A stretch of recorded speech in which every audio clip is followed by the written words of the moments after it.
Good evening, friends. It is indeed a pride and privilege for all of us here to meet you this evening for this very important academic deliberation on the burning subject of post-cholecystectomy leaks. Ladies and gentlemen, we have two very eminent speakers. We have one of the very senior most moderator, academician, an astute laparoscopic surgeon, Dr. John Tanakumar, have made himself available for this evening to moderate the session. IAGES, I also warmly welcome the President and the Secretary of the IAGES, and I thank the President and the entire EC for allowing us to do this IAGES prime time on a monthly basis, showcasing the best of talents across the globe. We move on to various subspecialties, for which today it is going to be on the management of the post-cholecystectomy leaks. Ladies and gentlemen, can I have the honor of inviting and listening to our President, Dr. S. Ishwarmurthy. Invited faculty, friends, viewers across the globe, and ladies and gentlemen. It's indeed a great pleasure to meet you in this IAGES prime time today. Thanks to Dr. Kanagavel and the blessing of all our predecessor presidents and all our EC members, we are now going across the country to conduct various fellowship educational programs, and out of which IAGES Prime Time Online is the one prime important thing, reaching the global audience, as you can see. And friends, last month, we just returned after doing 4 academic programs in one city of Pondicherry, wherein we did the advanced upper GI course at JIPMER and also the fellowship in laparoscopy, endoscopy, and postgraduate training program in MGM Pondicherry, with enthusiastic faculty and also very engaging all these students. So it's very, very heartening to see them all. And with the same momentum, we are now going this coming weeks in 14th to 16th July to Hosur to conduct a twin treats academics, that is FAGS, that is the essential laparoscopy course, and EFAGS, which is a basic endoscopy training course for surgeons. Subsequently, we'll be reaching to GSL Medical College Rajamundry to do the first ever hands-on ERCP training course for surgeons. We call it 4G ERCP on 11th to 13th August. And we know that there is a lot of interest in learning the art and science of herniology. So we have the advanced training course in hernia. Already we did one in Mumbai. Now we are going next on 18th to 20th August to Max Hospital in Delhi, followed by one in Vijayawada in late September, and finally in November we'll be going to Bareilly in UP. So a lot to look for. And also, as you know, friends, this is the first time we are going along with 100 of our colleagues to Edinburgh to have the IAGES Royal College of Surgeons Collaborative Conference Indo-UK Surgicon 2023 on 9th and 10th October. Please, if you are interested, go to the www.indo-uksurgicon2023.com to register, so that you will be also be considered for a faculty position. And at the fag end of our academic year, we'll be meeting in the City of Lakes in Bhopal for our midterm conference on the 28th and 29th, along with our fellowship programs the couple of days before the conference. And finally, thanks to Zamir Basa, Sivakumar, and Kanakavel, Govindraj, and Rajavel, we'll be convening in Chennai for our annual conference and convocation in Taj Coromandel. So, ladies and gentlemen, it will be going to be a very busy academic year for all of us. In the meantime, I welcome you all for today's IAGES Prime Time, where Dr. John Tanakumar, our senior advisor, Anurag Hospital, Coimbatore, will moderate a session which is very, very important as far as the management of post-cholecystectomy bile leak. To know the role of imaging, let us listen to Dr. Venkatesh Kasi, followed by how an endoscopist with the endotherapy modalities can treat the patient with the post-cholecystectomy bile. We have none other than Dr. Kumar Krishnan, is assistant professor of medicine from Harvard Medical School. So there is a lot more to look for, and I thank you once again for having joined today in the IAGES Prime Time. And please go to IAGES.in to know all our academic and social activities, and also be active in our Facebook also. Until we see again, thank you again, and let us go to Kanagwell to start the proceedings of today. Thank you. Thank you, President. Thank you for giving us the glimpses of various academic activities completed and more to follow for the coming year. And we look forward to have the international event with the IAGES Edinburgh soon. So friends, without much ado, I now hand over the evening's proceedings to Professor John Thanakumar sir to briefly introduce Professor John as a matter of protocol. John is a very eminent laparoscopic surgeon. He has authored himself books, Basic Laparoscopy, and he has been always contributing to the IAGES publications, the textbook of surgery, laparoscopic minimal access surgery. And he has been contributing regularly to the Journal of Minimal Access Surgery, the flagship journal of the society. Ladies and gentlemen, Dr. John has a very glorious studentship at Christian Medical College, Belur. Then he finished his master's at very eminent professors at the Christian Medical College. Then on, there is no looking back. He has traveled across the globe to acquire the knowledge. And to inform all of you, from the inception of the IAGES, the IAGES have been actively teaching at various levels for young surgeons and practicing surgeons about basics, advanced, and innovative surgical techniques. Dr. John takes very special interest to teach the youngsters. And right now, IAGES has taken a very unique initiative to train the surgeons in training, the surgery residents. And very recently, Dr. John Thanakumar successfully completed a full-day postgraduate resident minimal access surgery program at Pondicherry. And it was a huge success with students more than 150 joining to their hands to be part of us. With that few words, I have the honor of inviting Dr. John sir to conduct the evening proceedings, and I hand over the evening to him. Dr. John, the stage is yours. Thank you, Dr. Vale, and thank you, Mr. President, Dr. Iswaramurthy, for your kind words.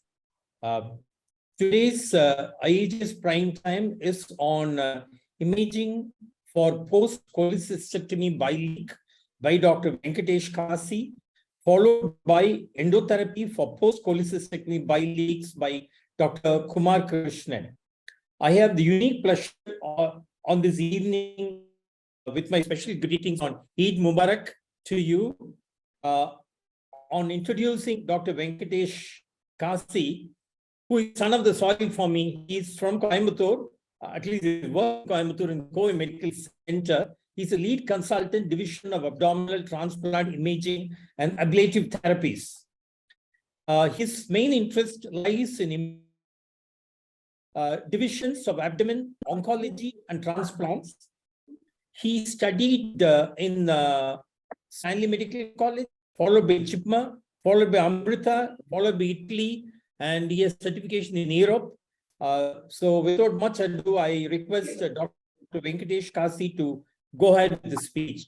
Dr. Kasi. Thank you, sir.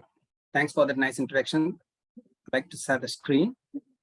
I would like to thank IAGES for giving me this opportunity. And I would like to thank Dr. John Thanakumar sir for this introduction. And today's topic, we are just going to see a few points about the imaging for the post-cholecystectomy bile. And if you take the imaging for the post-cholecystectomy bile, so as we all know, there are two types of cholecystectomy. There is no need for telling that.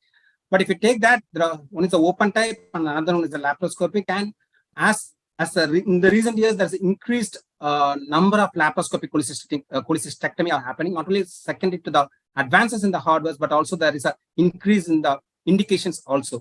So those, if you take the patient improvement, the number of days in the hospital, the laparoscopic definitely scores over the open cholecystectomy.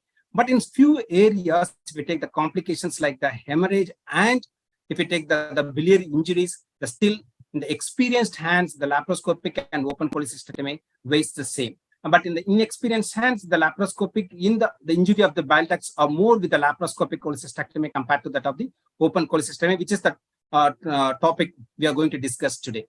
So though they have mentioned a lot of complications in the cholecystectomy here, only the two things what we are going to see is that the biliary injury and the leak. So if we take the grading of bile leak by the IAGES, the group of the liver surgeons, they are divided into three: the grade A, the grade B, and the grade C. The grade A is the most common and it has a little or no impact in the patient management. And the grade B is managed by the endoscopic or percutaneous procedure. And grade C, it represents a severely compromised clinical condition. In these conditions, the IAGES recommends a surgical approach. So why these ducts are getting injured when you do the cholecystectomy? Definitely the radiologist also should know about the variants which make the prone for the injury. The first one is the lower medial insertion of the cystic duct into the common bile duct. And second one is that the common sheath where the shared by the common bile duct and the cystic duct, they run a parallel course. So these two make the cystic duct little more prone for that other injury during the cholecystectomy. The other variations, what you should be aware is the one is the right anterior duct, which has a separate lower insertion into the common hepatic duct. And then the next variation is a triple confluence, where the right anterior, the right posterior, and left hepatic ducts are opening into the CHT. Then the next comes to the most important one is the aberrant right posterior hepatic duct. This aberrant right posterior hepatic duct, they join separately into the common hepatic duct or the cystic duct, and they are seen in the callus triangle where they are prone for the bile duct ligation due to its proximity. So other two things I want to emphasize is one is that the subvesical bile ducts or the ducts of the Laska, which are the accessory bile ducts, and they run in proximity with the gallbladder fossa, which is typically originate from the right hepatic lobe. And this is the second most common cause for the post-cholecystectomy bile leaks after the cystic duct leaks. So what are the other factors which are the prone for injury? One is the gallbladder pathology, which includes the acute cholecystatics or the fibrotic type of the gallbladders, or it may be related to the patient-related factors, which include the excessive fat within the hepatoduodenal ligaments, the male sex, the older age, the cirrhosis, and obesity, then the operator-dependent factors. So what are the clinical presentation normally this bile leak will present with? They will usually present with within a week or 10 days, and the vague non-specific symptoms, which including the abdominal symptoms such as bloating, abdominal pain, anorexia, or malaise, as well as they can have some signs like jaundice, peritonitis, the cholangitis, and the most important one is the continuous bilious output in the surgically placed drains. Whenever you are appreciating the continuous bilious output in the surgically placed drains, then you should rule out the bile leak.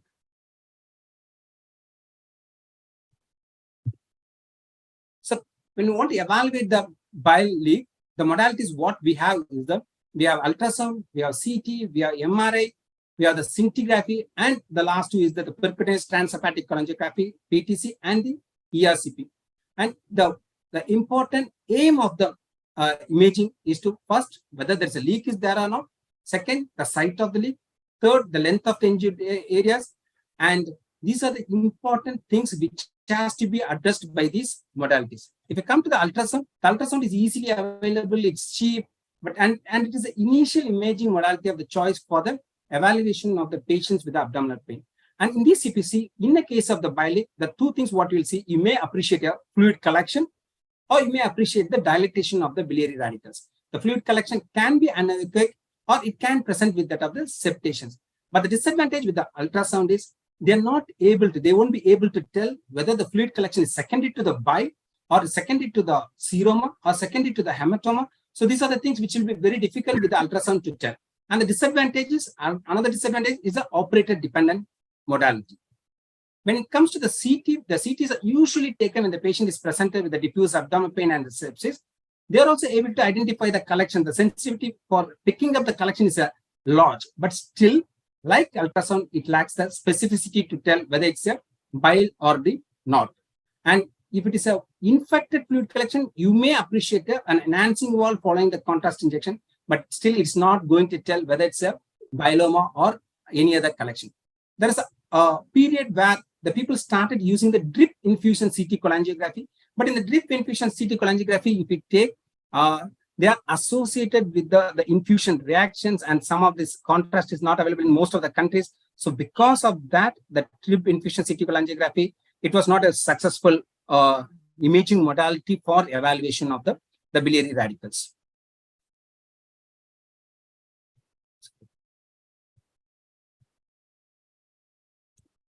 The next comes the hepatobiliary scintigraphy. When it comes to hepatobiliary scintigraphy, it is again a non-invasive modality that is more specific for the bileaks and bileaks than the ultrasound and CT. But the problem with the hepatobiliary scintigraphy is a poor spatial resolution, and it is inability to confidently identify the involved bile duct.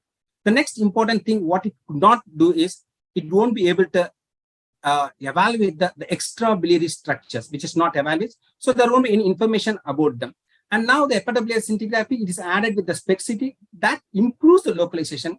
But again, the spatial resolution is not as that of in that of the CT or that of the MR. Not only that, in the SPECT-CT, there is definitely, there's a radiation is also a part of the SPECT-CT. So next comes is the invasive procedure. Before seeing about the MR cholangiography, we'll just see these two modalities. The both are ERCP and PTC, both are diagnostic and both are therapeutic also, and they are invasive, and they're having their own complications like the acute pancreatitis, hemorrhage, perforation, and infections. And in these both investigations, both if you take the ERCP or the PTC, they won't be able to evaluate the biliary, which is proximal to the major transaction in the case of the ERCP and distal to the major transaction in the case of the PTC. And also, there is a lack of, again, the same thing, whatever happened in the hepatobiliary scintigraphy, we won't be able to evaluate the extra biliary structures. The problems which are going in the extra biliary structures won't be evaluated with these two investigations. So when it comes to the investigation for the evaluation of the bile leak, the first thing is the imaging, the investigation of choice is the MR cholangiography. So magnetic resonance cholangiography, which is a non-invasive modality. There is no radiation involved, and it has a high spatial and contrast resolution, which can provide better delineation of the biliary tree and better recognition of the level and the length of the injury. And the routine T2 weighted imaging, which is done for the conventional MR cholangiography, can very well delineate the biliary tree anatomy. But the problem with this routine conventional cholangiography is it provides the very good anatomical detail, but it's not able to provide the functional detail. So sometimes it won't be able to distinguish the biloma, and sometimes it won't be able to. Please close your audio. Yes, go ahead. Good. Okay. Sometimes it won't be. You won't be able to distinguish the biloma from that other fluid collection. So sometimes it will be very difficult to identify the site of the leak also with the conventional MR cholangiography. So the conventional MR cholangiography, if you take in our terms, we'll use the both T2 and T1 weighted images, and we will also take the sequences, the heavily T2 weighted sequences, which is meant for the evaluation of the biliary radicals alone. Wherever there is a fluid, that will be popped up, that will be seen as an hyperintense structures, and the rest of the areas will be suppressed. So that sequences also we will do.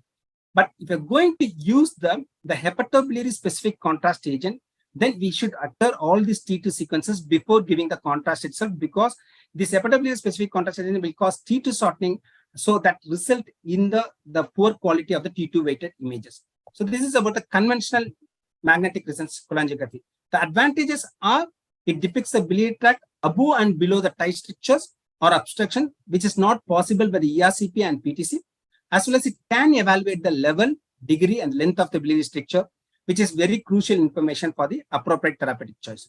The pitfalls are, it can be the tendency to overestimate the caliber changes. That is a pitfall.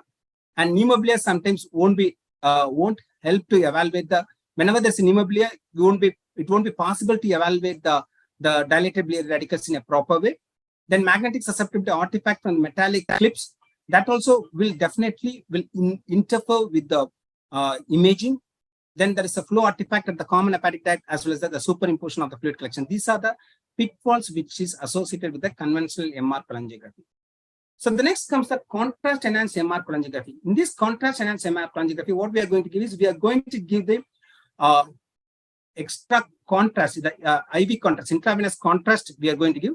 That's a hepatobiliary contrast agents. So these hepatobiliary contrast agents will be taken up by the hepatocytes and that is secreted into the bile, and that opacifies the bile, that causes the T1, that causes a shortening of the T1 time of the bile, which ends in appearance of the bile. The bile appears as a hyperintense structure. That means it appears as a white structure, so that it will be very well visualized. So this is very useful to differentiate between the fluid collection of the biliary and non-biliary origin, as well as the specificity in picking up the active bile leak is 100% when you're using the contrast enhanced MR cholangiopancreatography.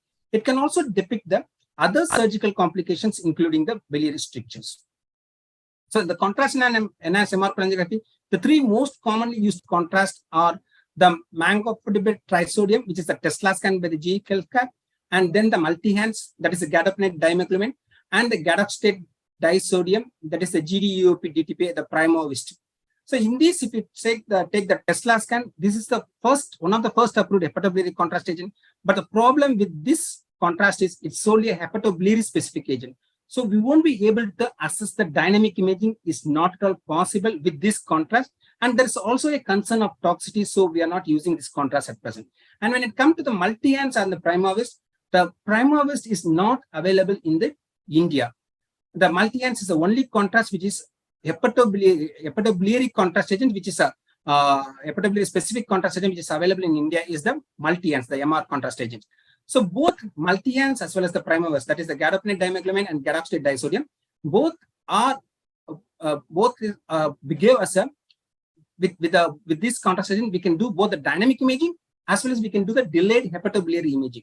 The difference between these two contrasts is only 3 to 5% of the multi-hands is excreted in the bile, allowing for the biliary imaging at about 45 minutes after the injection. But if you take the gadolinium EOP DTPA, 50% of it is excreted in the bile, allowed for the improved and early biliary imaging at 20 minutes itself.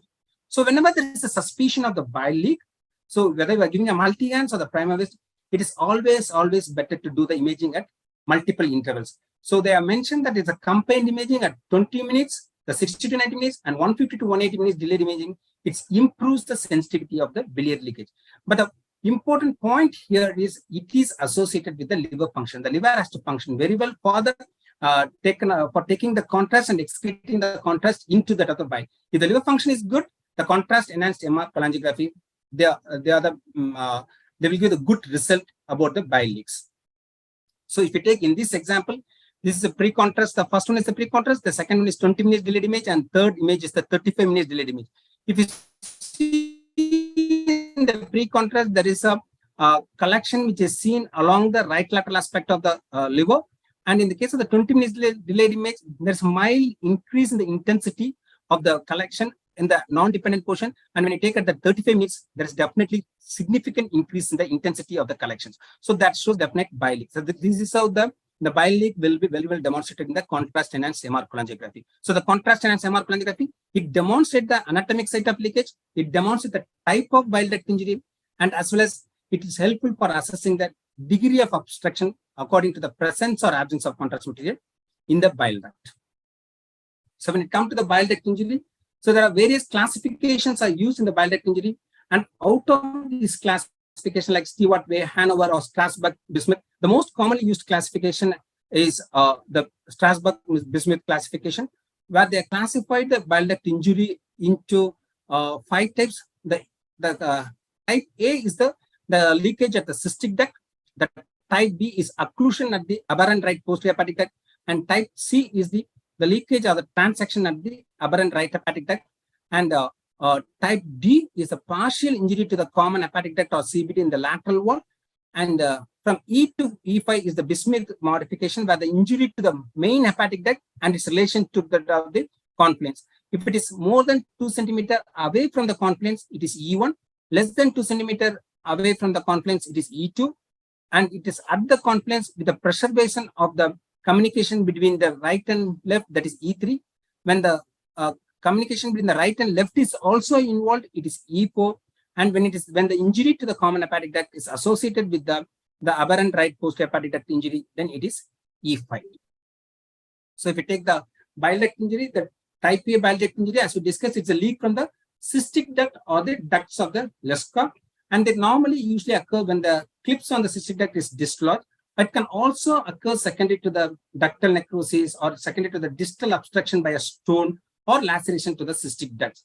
The leaks from the Lasker ducts, the smaller ducts of Lasker, usually occurs whenever there is a presence of an anatomic abnormality such as intrahepatic portion of the gallbladder or an adherent gallbladder from the chronic cholecystitis. So here the MR cholangiopancreatography is going to demonstrate a fluid collection within the gallbladder fossa, and sometimes it can demonstrate a small connection between the fluid collection and the cystic duct.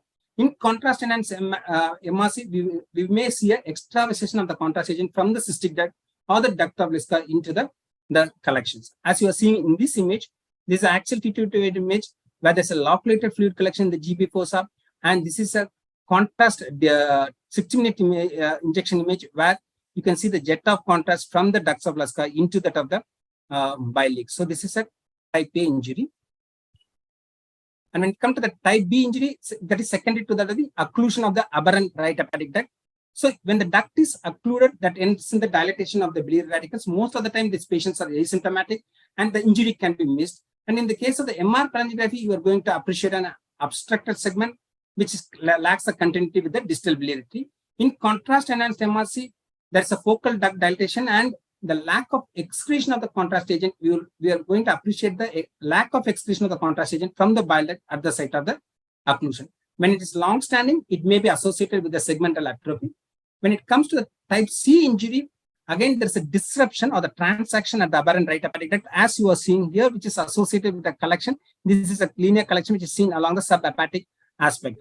So the type B and type C injuries, this is specifically, they are not picked up by the MRCP because the injured duct is not in continuity with the intrahepatic as well as the common bile ducts.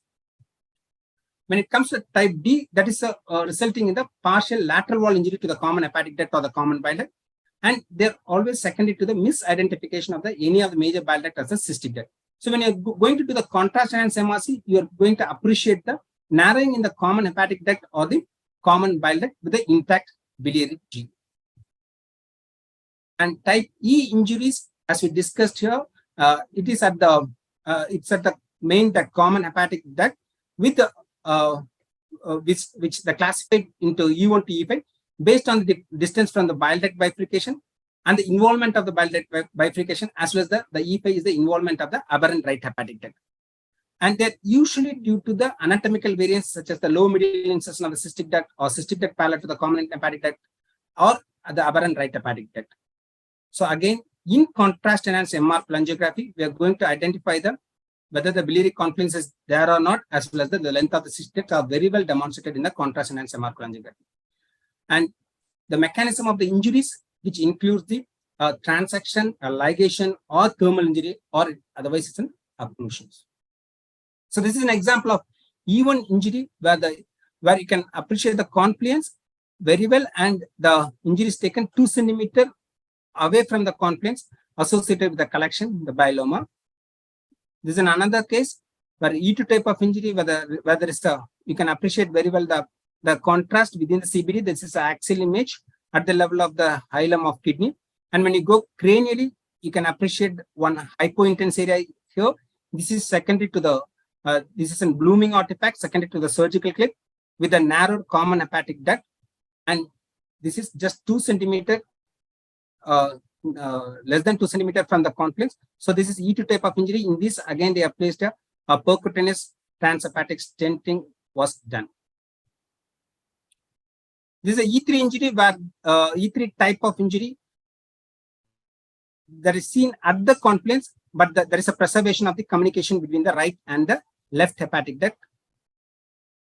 And this shows an E4 injury where there is the injury at the confluence along with the injury to the one of the hepatic ducts. And this is a case of E5 injury, which is associated with the E5 type of injury where there is a injury to the aberrant right posterior hepatic duct also, along with the injury to the common hepatic duct. So the need for identifying the site of the bile leak, obviously the management changes based on the site of the bile leak. If it is from the cystic duct, usually they are managing with that of the non-operative, either with stenting or sphincterotomy. If it is right hepatic duct, that is a type B and type C, They're usually repaired through the image-guided PT's percutaneous transhepatic cholangiopancreatography placement for external drainage. And when it is type 4, it is repaired with a primary closure and subhepatic drainage. If it is complete defect, it needs a bigger surgery.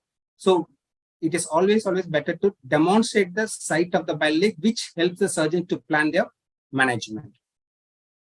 Next, coming to the topic of the biloma. So it is again, it's a well-demarcated collection of the bile, which is outside the biliary tree. The biloma can be seen in the subhepatic space and the perihepatic space. And it's very difficult to distinguish between the other collections which is associated with a surgery like a seroma or a lymphocele or hematoma based on the ultrasound or CT.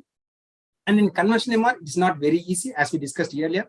Only in the contrast MR cholangiopancreatography, if you are able to appreciate the excreted contrast in the biliary tree entering this collection, then with the confidence we can tell it's a biloma. If it is a walled up biloma, again, we won't be able to demonstrate the contrast accumulation within this fluid collections. So the mimickers for the bilomas include the post-operative, normal post-operative fluid collection, which can be seen in the first week at the GB fossa, or the distended residual gallbladder following the subtotal cholecystectomy, or any hemostasis device, hemostasis material like surgery can mimic the bilomas, the post-operative collections. So what's the role of imaging in bile leak? We should, what the radiologist should know. They should know the variations in the biliary anatomy and the classification system that grade the bile duct injury for the proper diagnosis. And the modality of the choice is the MR, and the conventional MR cholangiography. It can identify the bile duct injuries along with the other complications like stricture, vascular injuries, and displaced gallstones. And it is supported by the next one is the contrast enhanced MR cholangiography, which provides the additional information recording the biliary excretion, and the exact site of the leak will be picked up with the contrast enhanced MR cholangiography. So when you detect in the proper time and localize the bile duct injury, it will help the surgeons and the physician to manage it to reduce the morbidity and mortality. With that, we come to the end of this talk. Thank you. Thank you very much. Thank you very much, Dr. Kasi. You have stuck to, I must thank you for sticking to time. The only thing I didn't appreciate was you kept saying, you appreciate this image, you appreciate this image. We don't appreciate this image. We are terrified at this time. If it's our lab coli with leaking bile, we are totally terrified to see it. So that's just saying it in humor. So beautifully done. And that's a way to classify, which we do. Without taking discussions at this time, we'll go on to the next speaker, with your permission, who is Dr. Kumar Krishnan. He is the Assistant Professor of Medicine, Harvard Medical School. He is also the Director of Endoscopic Innovation, Technology, and Education for Gastroenterology, Massachusetts General Hospital, Boston, USA. He is involved on top of a lot of his academic journal associations. He is also involved in research, diagnostic and therapeutic technology in endoscopy, and minimally invasive treatment of intestinal disorders. He is the right person to speak on endotherapy for post-cholecystectomy bile leaks diagnosed by Dr. Kasi. Thank you. Dr. Krishnan. Right, I'm going to share my screen. Thank you so much, Dr. Thanukumar and Dr. Kanagavel, for your kind invitation to speak at this wonderful meeting. And I learned a lot just from listening to Dr. Venkatesh. Let's see. This is an incredible honor and opportunity for me to speak to this wonderful organization. As mentioned, my name is Kumar Krishnan. I'm going to be speaking on endoscopic therapy for postoperative bile leaks. So you all have just heard a masterclass on how to identify the dreaded bile leak or bile duct injury. And now what do we do about it? So here are the learning objectives. I'll go over the role of biliary endoscopy in managing these leaks, from obviously simple cholecystectomy leaks, the type A's that you've heard about, to the unusual. If you will allow me, I'll give me a little bit of latitude. I'll talk about some of the more complicated bile leaks that we sometimes discuss, as well as some novel strategies to manage these leaks. Certainly, I'm not an expert on laparoscopic cholecystectomy. I put this slide only to remind the group that this is a relatively new technology that was first pioneered in 1985. And that time point is quite fortuitous because ERCP started gaining traction in the 1970s. So it's almost as if there was foreshadowing that you would need to combine both laparoscopic cholecystectomy with the possibility of some biliary endotherapy, because at least in the United States, this didn't gain traction until the late 80s. And as was alluded to in the previous talk, there were in the early years, there were more complications, twofold increase compared to open surgery. And this was largely related to experience. And there was a study that was published in the 90s showing the highest 2.2% risk of bile duct injury within a surgeon's first 13 cases. And so it's important to remember that it's not the collective experience of the entire society, but it's each individual surgeon's experience. So we do see a lot more of these complications with new surgeons who come out of training and they're operating on their own, perhaps in the community. But we know that there is subsequent improvement over time. But nevertheless, this is an issue that we continue to have to address and deal with. And it's important to find optimal strategies for our patients.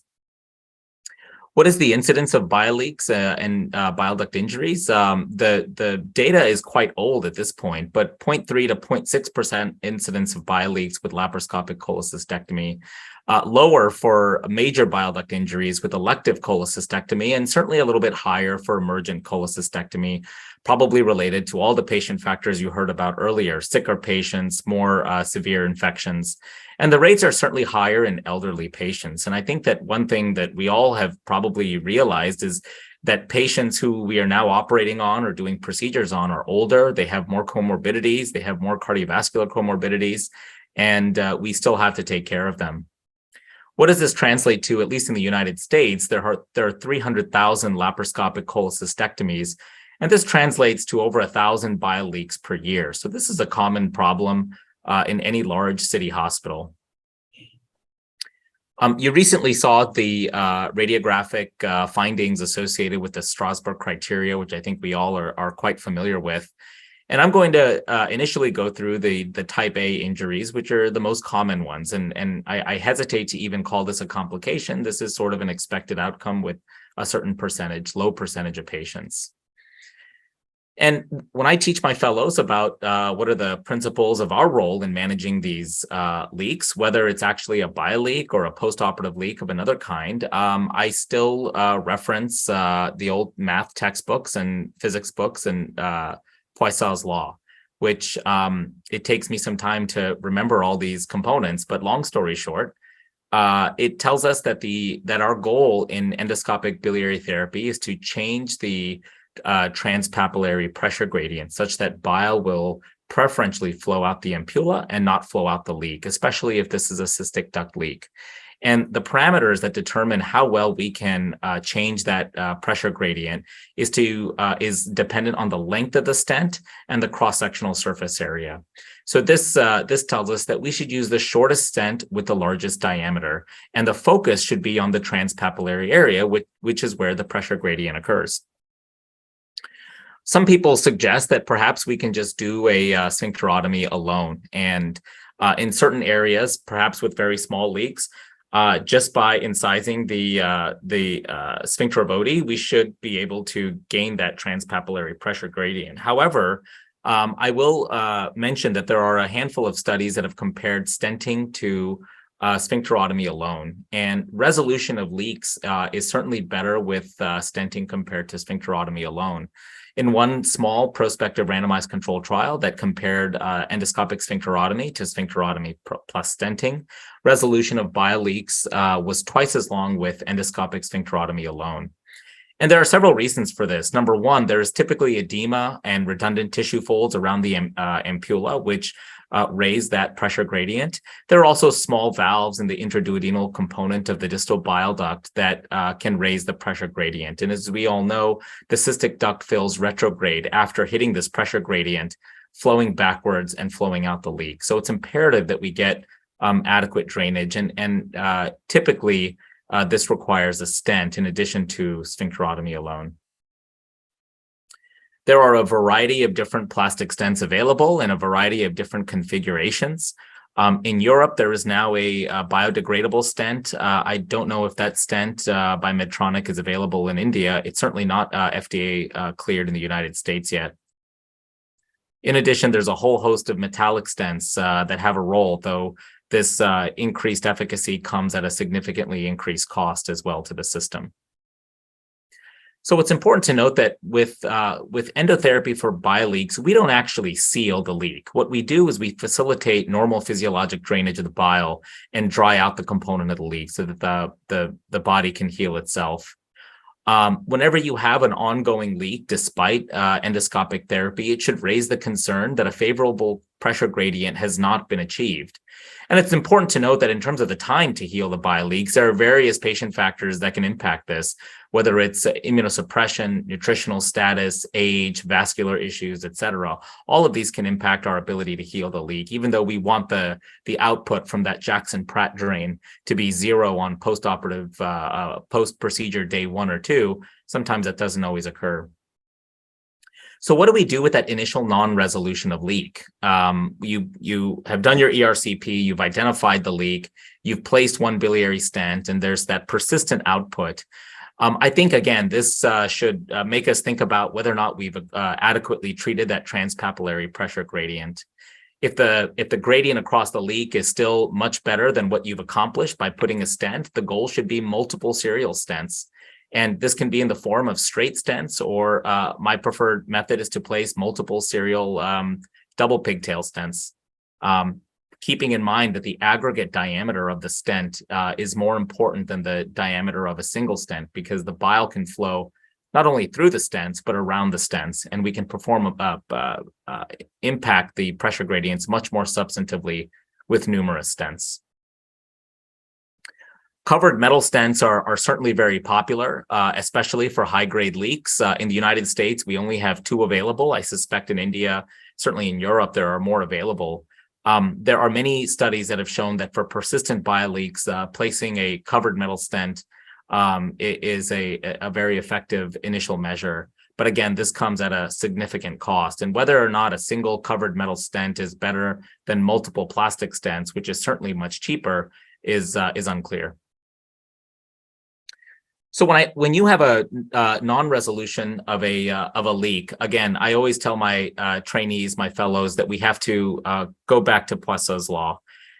Is the issue that there is a stricture that we're not addressing? In this case, there's a stricture at the level of the leak, of the cholecystectomy leaks.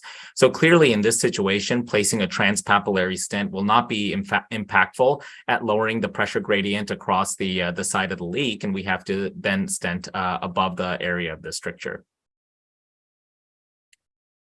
We heard about aberrant hepatic ducts. This is another very good, though rare issue to keep in mind, that when you have persistent JP output, despite stenting, you may be dealing with an aberrant hepatic duct, segments 5 through 8, which could drain directly into the cystic duct or drain directly into the gallbladder. And as Dr. Venkatesh mentioned very clearly previously, you will not see these opacified leaks with a positive pressure cholangiogram. And sometimes people assume that there are small Luschka branches, or even sometimes in the setting of surgery, you may have a cut surface leak. But when you have that situation in high output, it's imperative to go back to the radiology and assume that you may have an aberrant duct draining into the gallbladder that you can't deal with endoscopically, because you will have no ability to impact that pressure gradient. So we've seen the simple transpapillary, the simple cystic duct leaks, the Luschka leaks, sometimes the common bile duct injuries. Those are what I would call the good. How about the bad and the ugly? We'll talk about some of these leaks, and I want to pose a few cases to the group and get your opinion on how best we should manage this.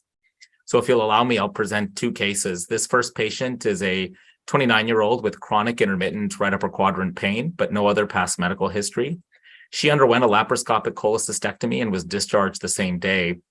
Postoperative day 1 developed right upper quadrant pain, nausea, and then postoperative day 3 returned to the hospital with pain. CT scan revealed free fluid in the abdomen, and MRCP revealed mild intrahepatic ductal dilatation, and her total bilirubin was elevated. The patient was transferred to the Massachusetts General Hospital for further evaluation. So this patient underwent an ERCP, and I hope that you can see this, but initially on our occlusion cholangiogram, number one, we don't opacify any intrahepatic ducts, and we start to see some extravasation near the hepatic hilum. And then upon positive pressure occlusion cholangiogram, we just start to see frank extravasation of contrast without any substantive intrahepatic ducts. We then perform cholangioscopy with spyglass, and as we get to the distal duct looks relatively healthy, but at the proximal duct, number one, we don't see any bile, and we see a complete occlusion of the proximal hepatic duct. So thankfully, if you have colleagues like Dr. Venkatesh who are experts in performing percutaneous cholangiography, this was the next step that was performed, and you can see clearly the problem here. And number one, at least for me as a gastroenterologist and not a surgeon, when I see this many clips near the hepatic hilum, it raises a sense that there's a problem. But you can all see very clearly here, this is what I would call the biliary equivalent of achalasia and the bird's beak, with no contrast draining distally from the common hepatic duct, mildly dilated hepatic ducts, and then a bile leak associated with this. So our radiologists place an external drain. They're certainly not able to gain continuity to the common bile duct, and they place a drain for the leak in addition to that. So if you will allow me, I'm curious what the group would offer for this patient. Would they leave the drain in? And if so, for how long? Would you try for bilateral drainage? Is this an option for Roux-en-Y reconstruction? And when would you do that? And lastly, do we have endoscopic options for this? And Dr. Thanakumar, if you want, I can just continue, or if you think this is a... Well, this is interesting. What generally people would do is get the hepatic liver transplant people involved at this stage. And I've been told for similar things that they would go ahead and explore. Regarding the timing of exploration for an injury of this sort, I've been told the main one is hepaticojejunostomy. I've done that as well, but I've done it on the table when you damage the common bile duct. And they do it, and I've asked, how long do you wait? They said there's no waiting time. What Dr. Ela says is, you go in as soon as possible. I mean, he's one of the top transplant people. That's what he says. But, once you have a rendezvous, meeting place for both the top and the bottom, if you can get a track through with all the new advances, that's what we are expecting to learn from. We're hoping to learn from you. Such possibilities do exist, that you can, if you can make a tract and dilate it, leave it to settle down in course of time, get cultures and all that, we might be able to sort out. But at this point in time, we tend to operate. Wonderful. Dr. Thanakumar, it's almost as if you alluded to my next few slides already with that discussion. So our surgeons decided to ask, could we provide some option for connectivity, and this is not always possible in all situations, but once that percutaneous drain was allowed to settle in, the patient was adequately drained externally, we brought the patient back, and you can see, as you mentioned here, there is a connection point, and it looks much better once you have external drainage for some period of time. So using a combination of glide wires and spyglass, we are able to finally break through that tract and follow the percutaneous drain access. Then combining with our interventional radiology colleagues, we're able to get an internal-external guide wire and then place an internal-external drain. We leave this drain in for some period of time, usually about 4 weeks, to let this tract mature. And then we come back and we remove the external drain.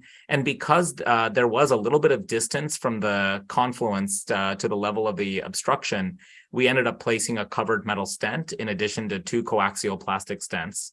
And then about 5 months later, after we allowed that stent to sit for quite some time, we ended up removing the covered metal stent and gained continuity. And I will say that this is certainly a very positive outcome, but it's not the outcome that we can expect indefinitely for some of these patients. they oftentimes will have recurrent stricturing from ischemia at the level of the common hepatic duct. And sometimes we do this just to buy time until our surgeons feel that our hepatobiliary surgeons feel that they are ready for a hepatocogegenostomy. Excellent. What about an early hepatocogegenostomy? And I think many of our chief of surgery, Dr. Keith Lillimo, is an expert and has written many, many books and papers on bile duct injuries. And we've taken care of many bile duct injuries. And there's no question that in an expert's hands, that is certainly a good option. But these are very small ducts sometimes. And what we are left with is stricturing at the hepatocojejunal anastomosis and recurrent jaundice and problems. And once you create that hepatocogegenostomy, it takes some time and effort to reach it, either with a single balloon enteroscope or a double balloon enteroscope and repetitive stenting. And they sometimes, again, due to ischemia, small duct size, we do have to, can be quite challenging to take care of the recurrent obstructions. But this is a tough problem, and I can't say that there's one solution that's best for it, but I think it is important to know about the breadth of options that are available for some patients. And in these circumstances, sometimes they develop stricturing more upstream. This is a big problem.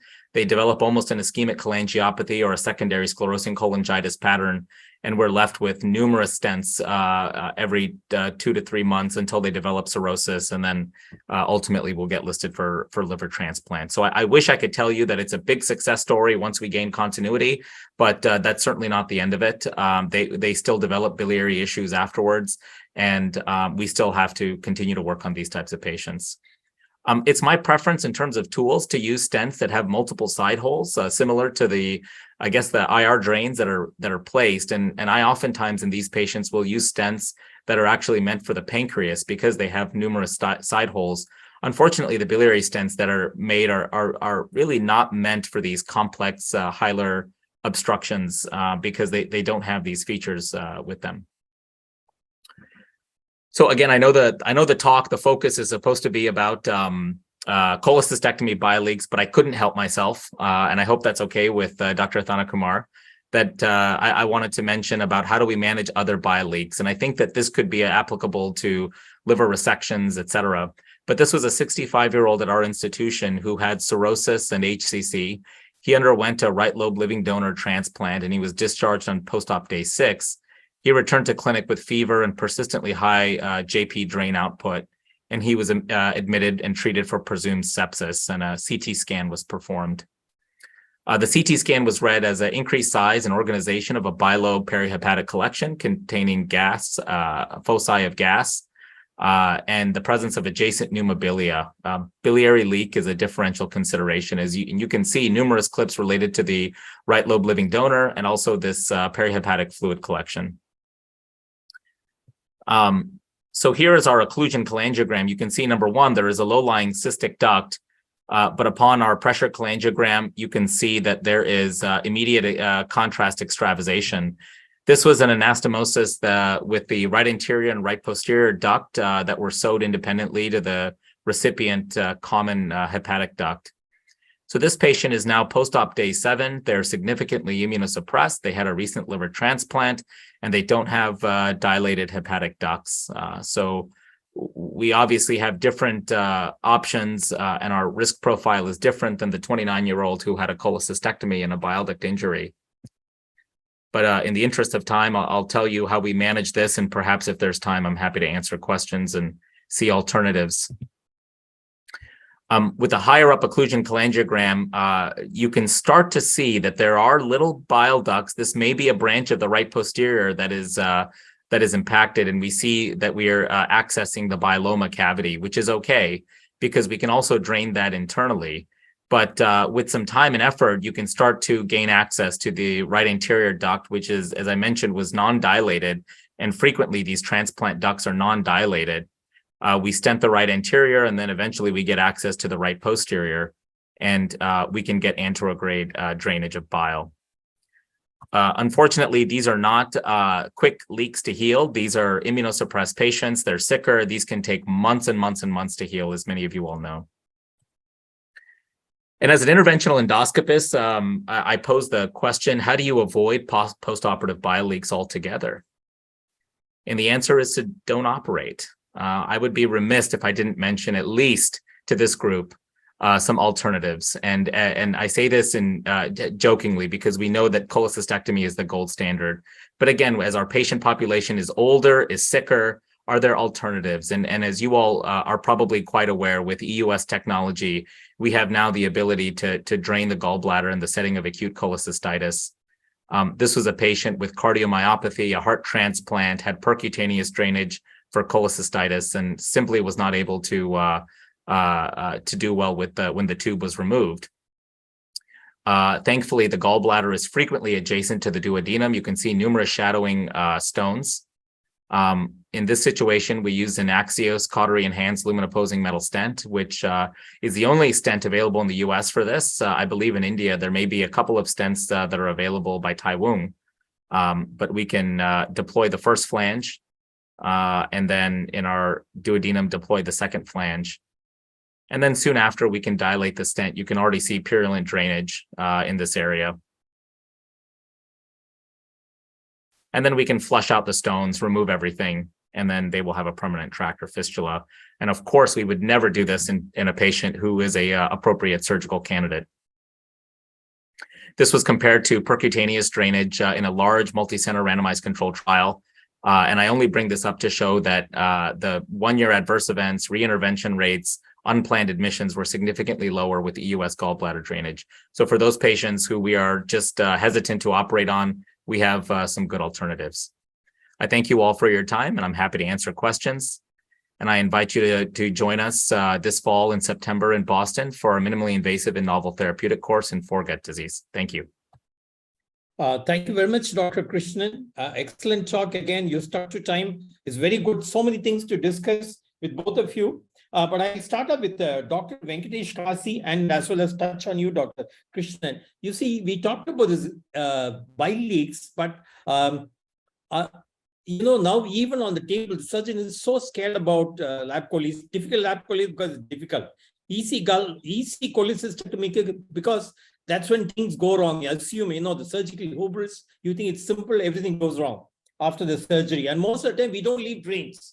So the patient goes home, comes back with a huge abdominal pain, and you know everybody's tensed up. So that's the problem. And we do the ICG now, not in all the hospitals. The fluorescein to see whether we can identify whether the leaks before the leaks, identify the ducts. How much do you think this will come up in the near future? Do you think this will be the standard of care? You must be knowing the Strasbourg critical value. Critical view, and if you do you think this will add on to the critical value of Strasbourg at any stage? Maybe not under the same name, but do you think this will help you to decrease? Yeah, absolutely. I mean, I think that these types of assistive technologies, as they start to become more widespread. I know in our center we don't do much ICG.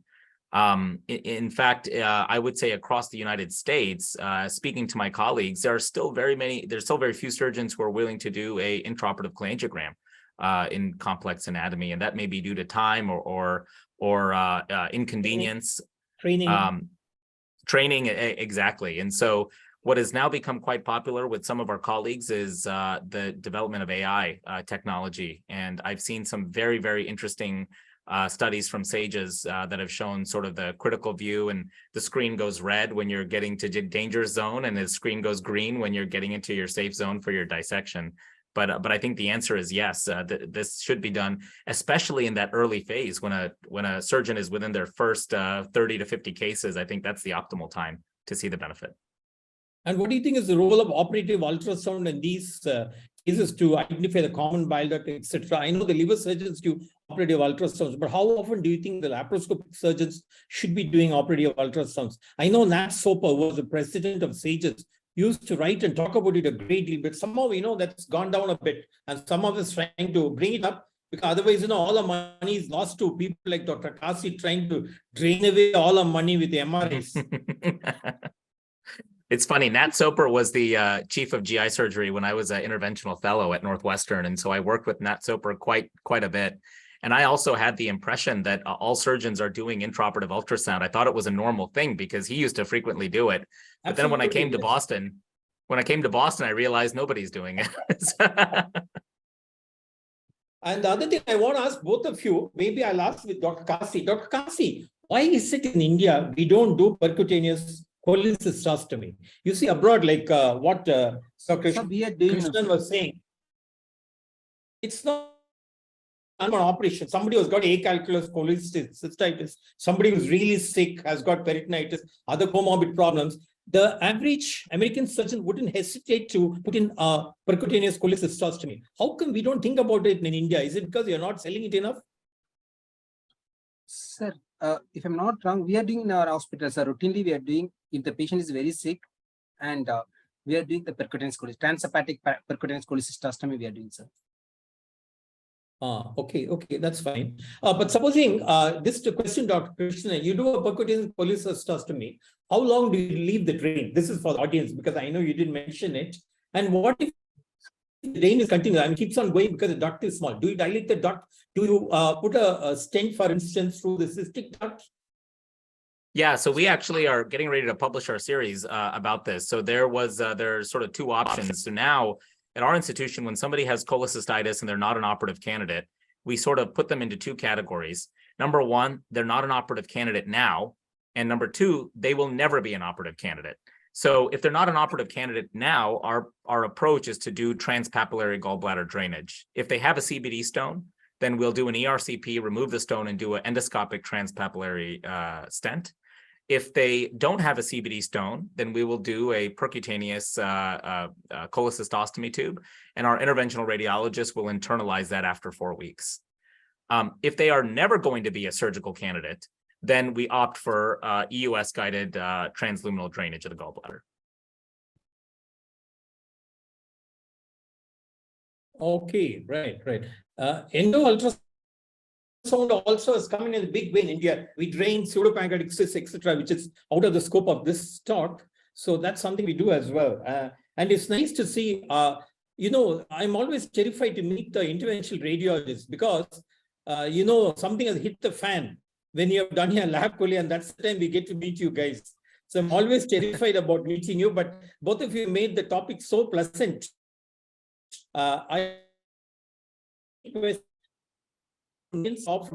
If there are none, then I'd like to thank Dr. Kasi and Dr. Krishnan for the excellent talks you have, the great time we have had today in learning from you. Thank you very much.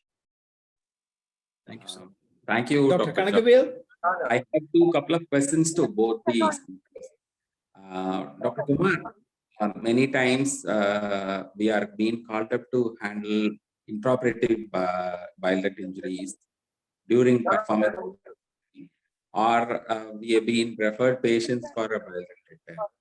So let us start one issue at a point of time. Doc Plexus team, can we mute the person, please? Thank you. So I would like to ask, say for instance, many times if it is a very limited injury or if there is a possibility and you have the expertise, you go ahead with the on-table repair. And then we always leave a stent, either a T-tube or an internal stent into the duodenum. And at times we find difficult to take the ends together. So that is where we end up in trouble.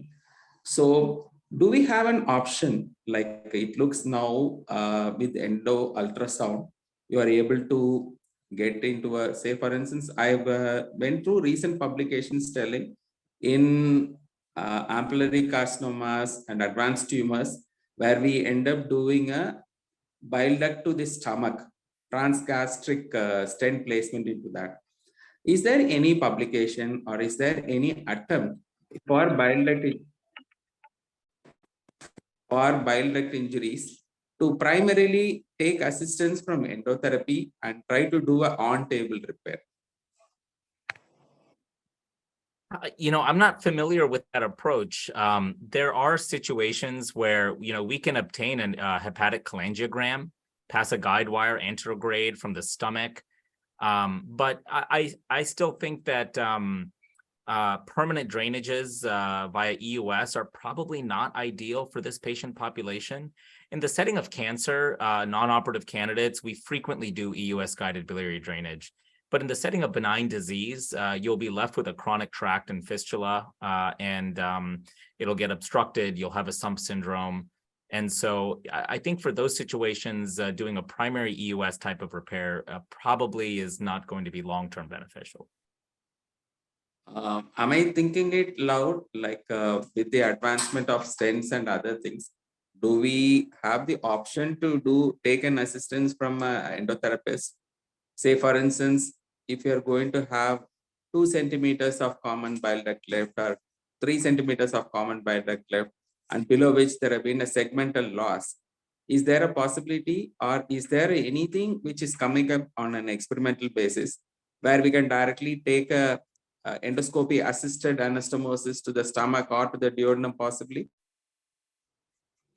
Via EUS, it would be challenging because the duct will not be as dilated as you would expect with cancer. So you have a very small target, and the stents that we use are quite large. So I think it would be quite challenging.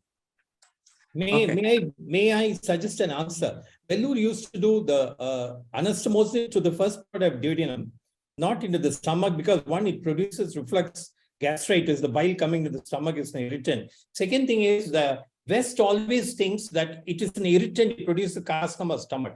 So for a benign condition, if you do this permanently, the guy is very likely to land up, say, 10 or 20 years from now with a carcinoma stomach due to your secondary procedure. So probably if you have to do it, you can put it in the duodenum itself, in the first part of duodenum, beyond the sphincter of body. But that's what we used to do for recurrent strictures of the common bile duct of the lower part, especially associated with lap choleus. We used to put it into the first part of duodenum. That's something you can do surgically, but I think you need to get a lot of on-the-table conference before you do that. Because it's not, as you rightly said, it can be thought about, but not one of the standard procedures. Perfect. What is your thinking? Dr. Krishnan, the next question which comes to every surgeon is, for a across clipped common bile duct, assuming that we have not transected, the surgeon has the video of clipping the duct accidentally and coming out. When these patients are referred to you, what are your special strategies to gain access to the proximal system when there is a titanium clip which is running across the common bile duct? And many times we find difficult to pass in the guide wire at all. So do we have any specific strategies? And at least let us hear from your side, what is your strategy for these type of total occlusion of the common bile duct with a clip? Yeah, so step number one is to get a good invasive imaging. So that will oftentimes require ERCP to see below the stricture what your anatomy looks like.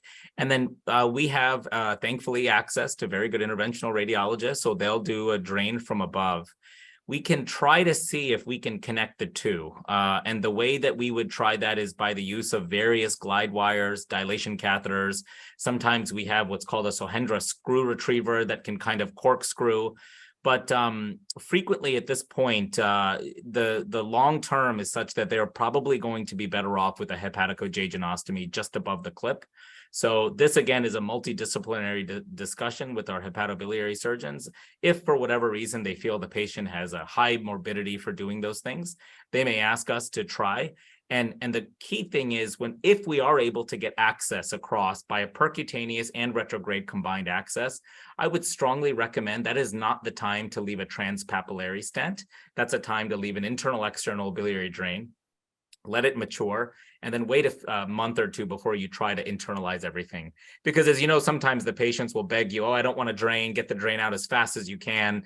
And then there'll be a temptation that you have a guide wire across to put a stent.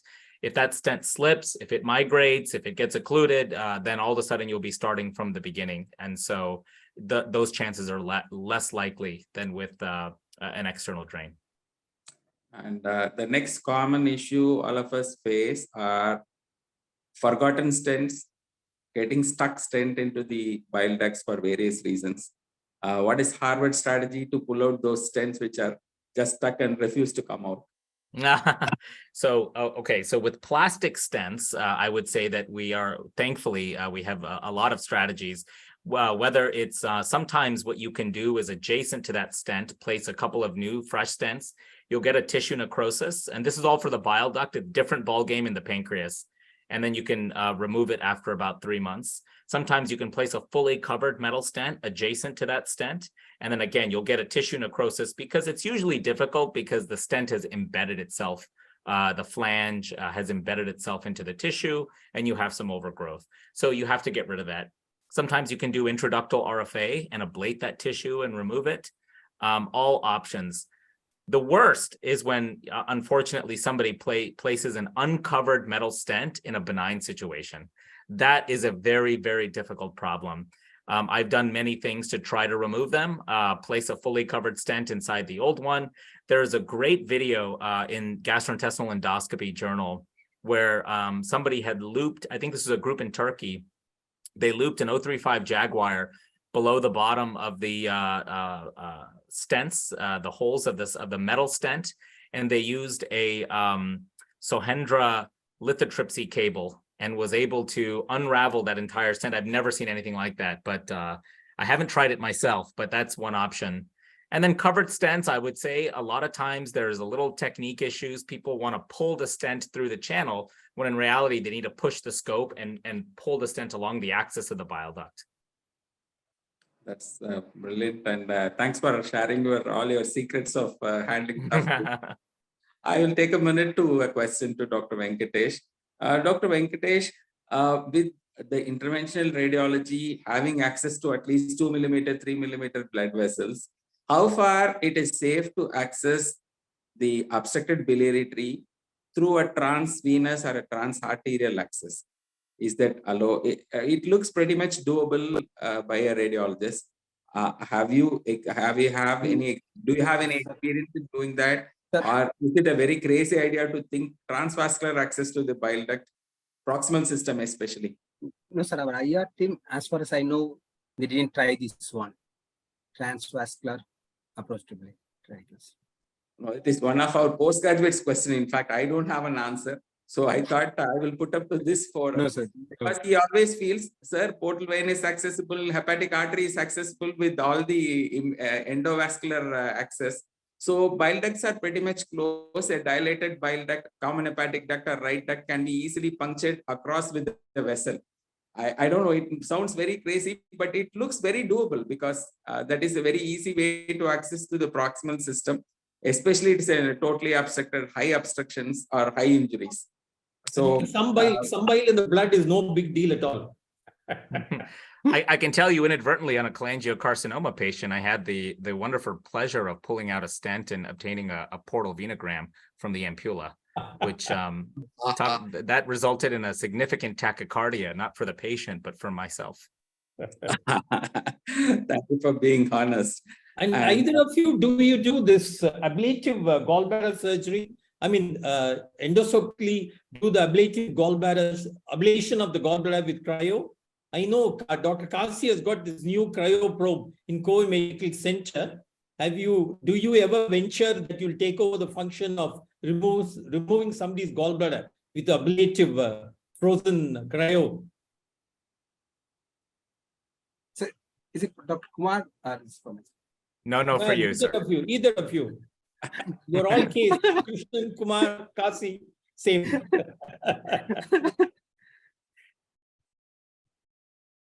So as far as from our point of view, the cryoablations, there are only few indications where it is used as a curative one. So for example, in the renal tumors we are using, for the lung tumors we are using the cryoablations, and for many cases we are using it as a palliative purpose. And if the patient is, most of the time when it comes to the ablation from our point of view, if the patient is fit for surgery, it has to go for the surgery. If the patient is not fit for surgery, then it will be taken out by the IR teams. Point taken. Yeah, and similarly, we would drain it with EUS, endoscopic ultrasound. Sure, that would be our approach. Right. Okay. And Dr. Kumar, one final question. With huge biomass, especially complicating access for both your ERCP as well as for us surgeons to have access to the injury point at all, do you have any experience doing a stent from the biloma to the enteral, any of the US guided, say for instance, if you can do a gastrobiloma stents or duodenobyloma stents, because that looks very doable, because with say half a liter of biloma, with the pushing all the systems down, and with the US stents to the pancreas, it looks definitely a doable thing. Do you have any experience in that as a temporary measure? Yeah, it's been reported, but I will just mention that the drainage of the gallbladder or drainage of pancreatic pseudocyst is truly functionally different than trying to drain a biloma. Biloma is not going to be quite as mature, and so we really rely on the maturity of the cavity around that collection.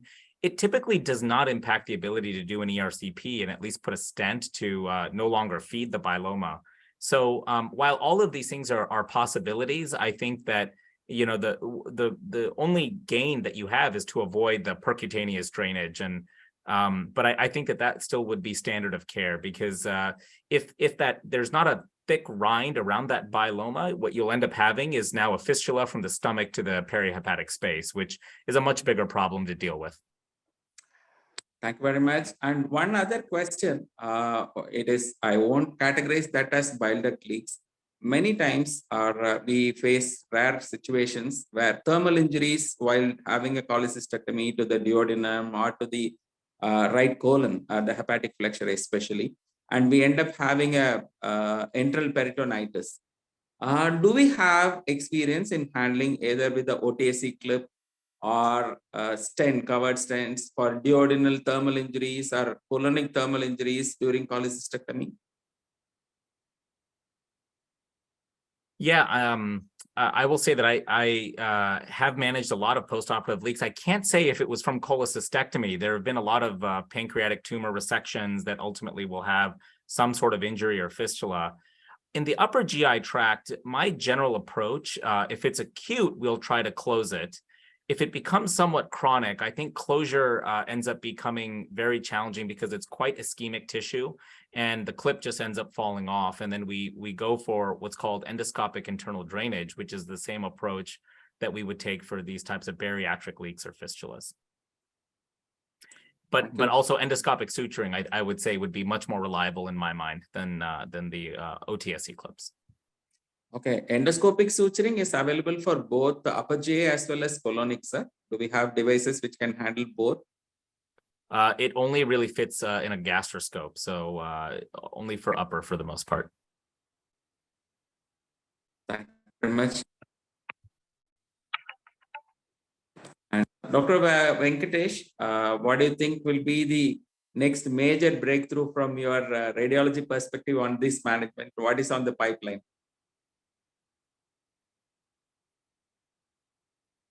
No idea. Thank you very much. And Dr. Satish Mida, we'd like to hear your comments, sir, before we call a close. Thank you very much. I think many of the cases really need endotherapy, and we have seen many advancements now. Though I'm a surgeon, but I also do many of the endotherapeutic work myself. So I think it's a boon for us that now we are able to manage many of these cases with the endotherapy, especially the bile leaks. Many can be managed, and it's really an important topic. So I think we had a good discussion. Thank you very much, Dr. Mida, sir. I would like to formally thank also Dr. Kumar Krishnan for sharing his wisdom on this very important topic. We know that laparoscopic cholecystectomy is one of the commonest surgeries being done, and though the incidence of CBD injury has come down, but still the absolute number is quite high. So even if it's less than 0.1%, 0.01% or whatever it is, so still we have problems, and we have to manage these cases. And now many of these cases can be managed by endotherapy as well, but some may need surgery depending on the nature of the injury. And thank you for being with us in the early hours of the morning from your time. And thanks, Dr. Venkatesh, for sharing your knowledge about the diagnostic test, because it's important to diagnose problem appropriately so that it percutaneous part, I think, which is not done in many centers, but still being done by the few centers. Thank you very much. Thanks, Dr. John Thanakumar, for moderating the session very well and sharing your knowledge also. And have a good holiday. Thanks, You're Dr. obviously in Europe. Magwell, for being part of this program. I am in Prague, and thanks the president, though he was traveling but he sent in. Thanks DocPlex team for arranging this prime time, and thanks all viewers. Good day and good night to all of you. Thank you very much. Thank you very much. Thank you, sir. Dr. Kumar and Dr. Venkatesh, it was a pleasure to host you. And it is always a fatherly person to share with our stage. Dr. John was been always extending help for any of the academic help we have been asking. Dr. Kumar and Dr. Venkatesh, soon we will plan a combined meeting on biliary leak endotherapy as a combined CME with IAGES and Harvard School. Maybe we will conceptualize in also in taking consensus with the president and the team of hepatobiliary laparoscopic surgeons with IAGES. So maybe September or October, we will conceive an idea and we'll have an online program. Hope that works well with you, Dr. Kumar Krishnan. Yeah, that would be great. I think this the one thing I want to highlight is that none of this is done on an island, and it's this collaborative nature with radiologists, surgeons, hepatobiliary. That's really how we can advance care. Thank you very much. Thank you, everyone. Goodbye. Good morning and good night. Bye-bye. Thank you, sir. Thank you. Thank you so much for this opportunity. Bye-bye. Yeah. Thank you.